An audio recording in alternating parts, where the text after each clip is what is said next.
O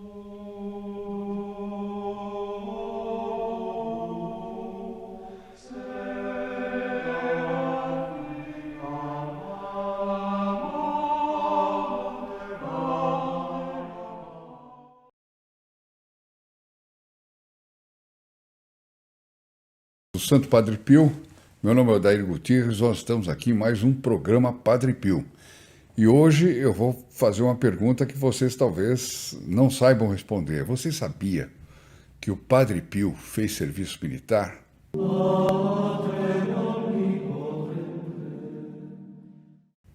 Eu não sabia. Fiquei sabendo graças a esse livro aqui, olha. Padre Pio, o perfume do amor. Eu tinha lido em algumas outras biografias que a coisa era tratada de uma forma um pouquinho mais superficial, mas aqui tem alguns detalhes que realmente me impressionaram. E é sobre esses detalhes que eu gostaria de compartilhar com você. E por falar em compartilhar, já sabem, dê um like, compartilhe, inscreva-se no canal. Inscreva-se no canal para que seu nome seja incluído na missa da próxima quinta-feira. Você não vai perder uma missa por causa da falta de um clique, né? Não vai ter preguiça de pegar e pá, clicar, fica inscrito e ao mesmo tempo você já tem os seus pedidos, o seu nome e seus pedidos na missa. Isso dito, e aqueles que quiserem ter missa toda semana e durante o ano inteiro, sem parar, é só entrar aí na descrição do link que tem aí como se inscrever no grupo Filhos Protegidos do Padre Pio.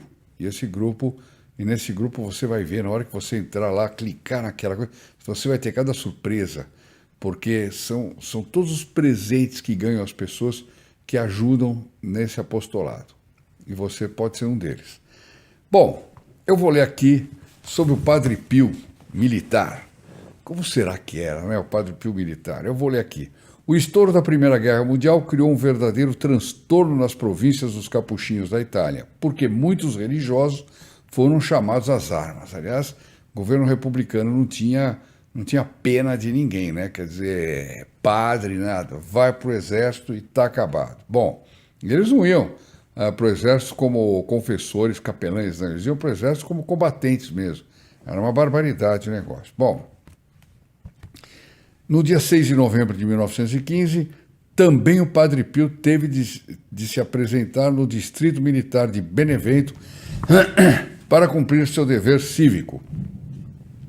No dia 6 de dezembro do mesmo ano, foi mandado para a 10ª Companhia de Saúde da cidade de Nápoles, mas no dia 18 do mesmo mês, voltou para Pietrelcina com uma licença de convalescença que lhe foi concedida por um ano. Bom, sobre a vida militar do Padre Pio não faltam episódios pitorescos. Com a mobilização, deixa o hábito e veste um uniforme militar.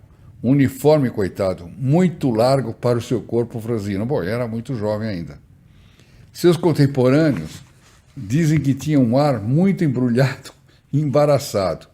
Seus superiores militares, vendo não só a sua falta de competência e treinamento, mas também a sua doçura e extrema humildade, destinaram-no a trabalhos menos cobiçados.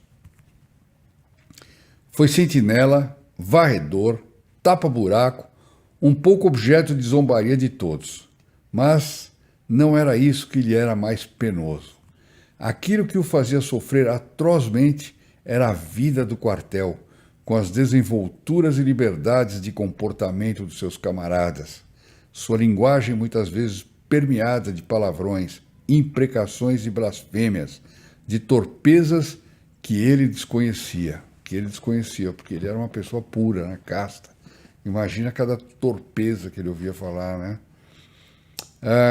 De torpezas que ele desconhecia.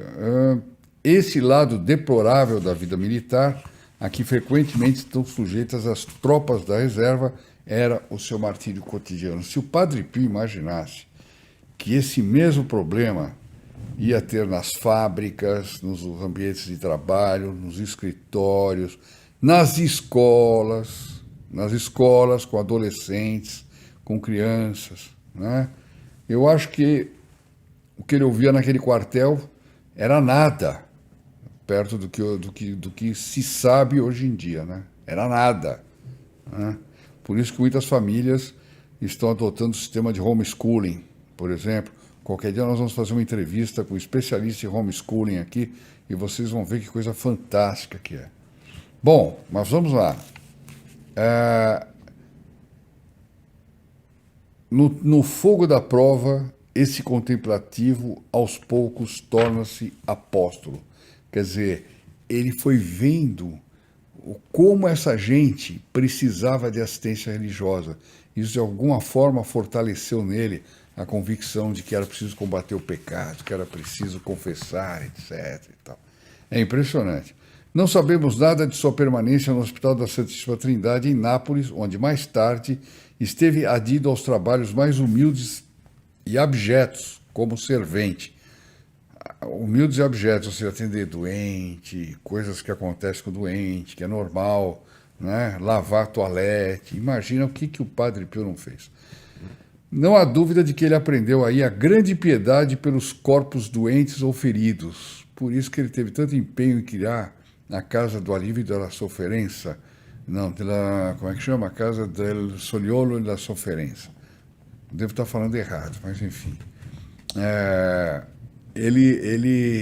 Porque ele dizia, com o final da guerra vão chegar tantos homens, tantos pobres mutilados, sem poder se tratar, sem poder trabalhar, etc., que nós temos que ter um lugar para atender essa gente. Muito bonito isso. Cada novo dia lhe trazia a dilacerante lição das coisas.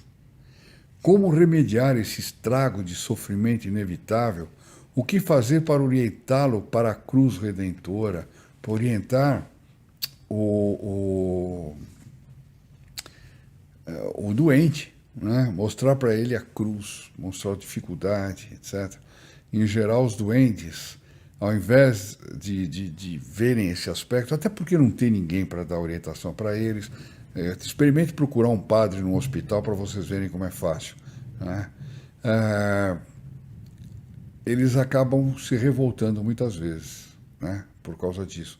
Nessa hora que um sacerdote teria um efeito fenomenal. Silencioso, solitário, incapaz, inexperiente, ensacado no seu uniforme mal feito, o soldado Francesco Forgione cumpria, da melhor forma que podia, as ordens que lhe eram dadas, expondo-se facilmente como alvo aos gracejos dos seus camaradas. É a impiedade do indivíduo que faz ironia, que zomba, etc., daquele que é bom, né? Eu me lembro que na escola, uma vez eu até contei, eu tinha na minha classe, quando eu tinha 10 anos, quarto ano primário, tinha 2 meninos que queriam ser seminaristas e disseram isso. A partir do momento que eles disseram que queriam ser seminaristas, eles passaram a ser vítima de zombaria de todos os meninos. Chamavam, ô padre, vem cá, ô fulano, vem cá, etc., etc. E é brutal, entende? Isso é velho, essa ditadura do sarcasmo, né?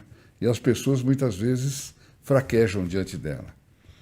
Quem podia imaginar, olha só agora que coisa impressionante, que a cada gesto, suas mãos, misteriosamente estigmatizadas, porque ele recebeu os estigmas primeiro invisíveis, né?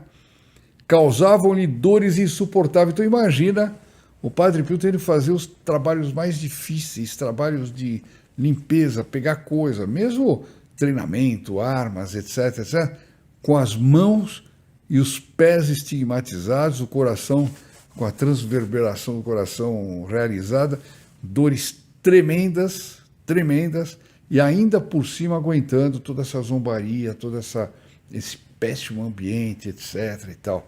Vocês já pensaram? Experimenta fazer um machucadinho na mão. Às vezes o camarada faz um machucadinho na unha e já não consegue pegar nada, né? Fica tudo abalado. Tal. Bom, quando mais tarde alguém olhou extasiado as suas feridas, ou seja, quando elas apareceram mais tarde, o Padre Pio respondeu rudemente: você acha que o senhor quis dar-me como decoração? Você acha que eu recebi esses estigmas aqui como decoração? Isso ele falava porque toda hora ele era pesquisado, era mandado uma comissão de médicos, ele era chamado de charlatão, etc, etc, etc. era para realmente perder a paciência. Ele não perdia, mas ele perguntava rudemente: você acha que o senhor quis dharmas como decoração?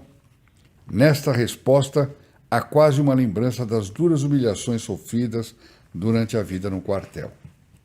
Afinal, Deus teve piedade de sua vítima. A liberdade veio sob a forma de doença, que lhe valeu uma licença de convalescença por 1 ano, durante o qual os superiores o mandaram primeiro para Foggia, depois para San Giovanni Rotondo, onde chegou pela primeira vez em 28 de julho de 1916.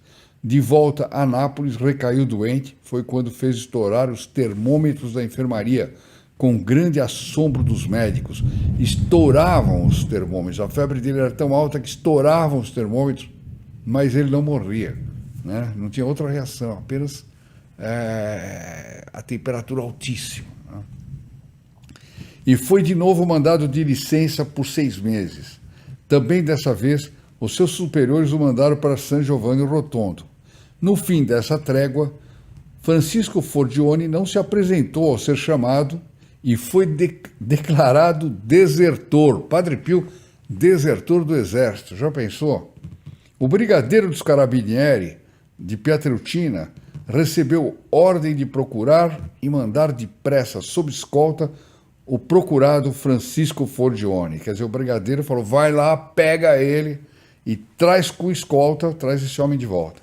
O alto comando de Nápoles começava a perder a paciência. Os Carabinieri, vivamente repreendidos, não sabiam onde procurar. O desertor Francisco Forgione continuava não sendo encontrado.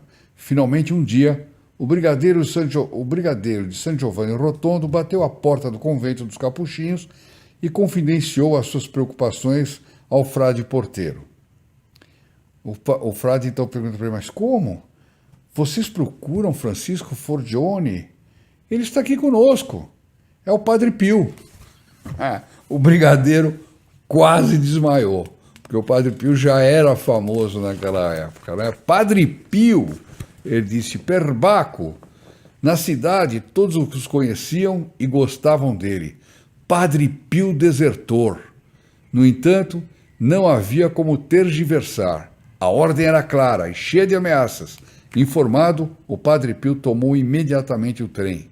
Apenas chegado a Nápoles, apresentou-se ao capitão, que franziu a testa severamente e disse: soldado Forgione, você sabia que foi declarado desertor? Olha lá, a primeira coisa foi: vai lá se apresentar para o comandante, desertor. Padre Pio não se perturbou, por tão pouco. E olha a resposta do Padre Pio, que sabedoria. Não, capitão, eu não sou desertor. Eis a permissão para minha licença. Leia. Então vem o texto da licença. Em licença por 6 meses, depois aguardar ordens. Aí o Padre Pio disse: obedeci, eu esperei. A ordem chegou somente ontem, parti imediatamente. Quer dizer, a licença foi dada de uma forma vaga, né? Então, o capitão, estupefato, fixou. Muito bem, resmungou, pode ir embora. O soldado Francisco Forgione saiu do episódio com um ar perfeitamente inocente. Se seu bom anjo se divertira em prolongar esse quiprocó por razões profundas e inexplicáveis, não era problema seu. Ele tinha obedecido. E pensava: para fazer guerra, tenho armas diversamente eficazes do que aquelas que eles se esforçam para me fazer manejar. Quer dizer, o Padre Pio primeiro não era desertor, né? Quer dizer, Deus ajudou, deu um jeitinho para que ele não tivesse que ficar naquele ambiente, e ao mesmo tempo ele disse: eu tenho armas muito mais poderosas do que essas que eles querem me fazer manejar. Armas essas que você tem, eu tenho. São as armas que a igreja nos dá, que são armas fantásticas, que ela nos dá o escapulário de Nossa Senhora do Carmo, ela nos dá a medalha de São Bento, ela nos dá o rosário, ela nos dá as indulgências. A igreja nos dá armas e mais armas e mais armas. Se nós perdermos a nossa alma, é porque nós não quisemos utilizar essa infinidade de recursos que a Santa Igreja nos dá. Ela nos dá a Santa Missa, ela nos dá a Eucaristia. É por isso que nós sempre premiamos o esforço daqueles que ajudam no grupo Filhos Protegidos do Padre Pio, nós premiamos com missa semanal. Não tem coisa mais importante do que cada um poder ter toda semana uma missa onde o nome dele é incluído e os pedidos dele também, né? Então são vários as armas que a Santa Igreja nos dá.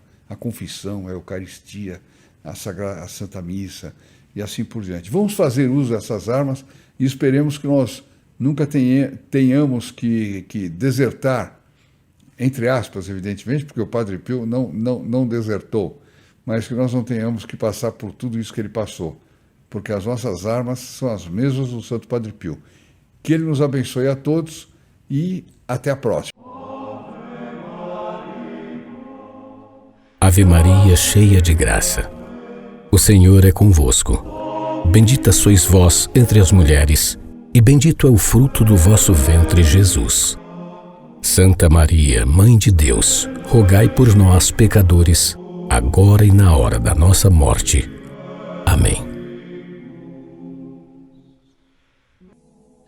In nome del Padre, del Figliolo e dello Spirito Santo, e così sia. Sia lodato Gesù e Maria, e buonanotte a tutti.